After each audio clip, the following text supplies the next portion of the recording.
Guys এই বছর আমরা শুনেছি বৃষ্টিতে মানুষের অনেক ক্ষয়ক্ষতি হয়েছে ক্ষেতের।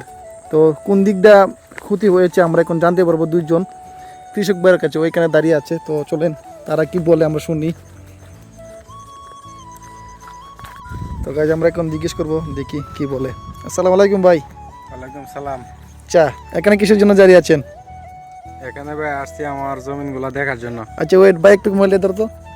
দেন ভাই দেন। কিসের জন্য বলেন? আসছি আমি জমিনগুলা করছি, মেঘ বৃষ্টি হইতেছে, তাই কই জমিনগুলা দেখে আসি। দেখতে এসে গিয়ে আমার চোখের পানি দুঃখের জন্য ঝরে গেছে। কেন? কেন ভাই? গৃহস্থের কাছে গেলে ভাই 3-4 হাজার টাকা কানি জমিন তানারা দাবি করে 8,000 দেওয়ার লাগে। তো ভাই বাধ্য হয়ে 8,000 টাকা দিয়ে এই জমিনগুলো আমাদেরকে গরিব মানুষ করতে হয়। কিন্তু এই 8,000 টাকা দিয়ে করার পরে আরো ভাই 4,000 টাকার মতো খরচ হয়েছে, প্রায় আমাদের 12,000 টাকার মতো এর জমি করতে গিয়ে খরচ হয়েছে। কিন্তু বর্তমান এবার বছরের অবস্থা ভাই, মেঘ বৃষ্টি হইতেছে, গুছির গলা গলা পানি, আর এই পানি পেয়ে ইঁদুরগুলা ভাই একখানি জমির মাঝে প্রায় এক পা, প্রায় অর্ধেকে 3 ভাগের 1 ভাগ জমি ইঁদুরে নষ্ট করে লাইতেছে ভাই।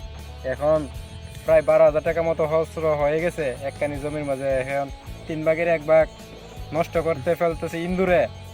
একখানি জমির মধ্যে ধান হইব ভাই 20 মন, 1 ভাগ বাদ দিলে ধান পাবো ভাই আমরা 12 মন। তাহলে ভাই জমিন করা আর টাকা পয়সা ভাই সমান সমান, আমাদের কিছু লাভের আশঙ্কা দেখতেছি না ভাই।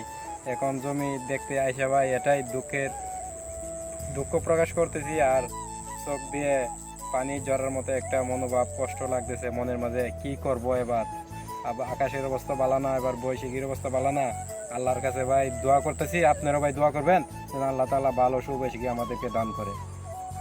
গাইজ দেখেন ইঁদুরে কি করছে, দেখেন গুছি ডাবাই লাইছে, কাইটা গুছি মাটির সাথে মিশ করে লাইছে। এদিকে দেখেন কতটুকু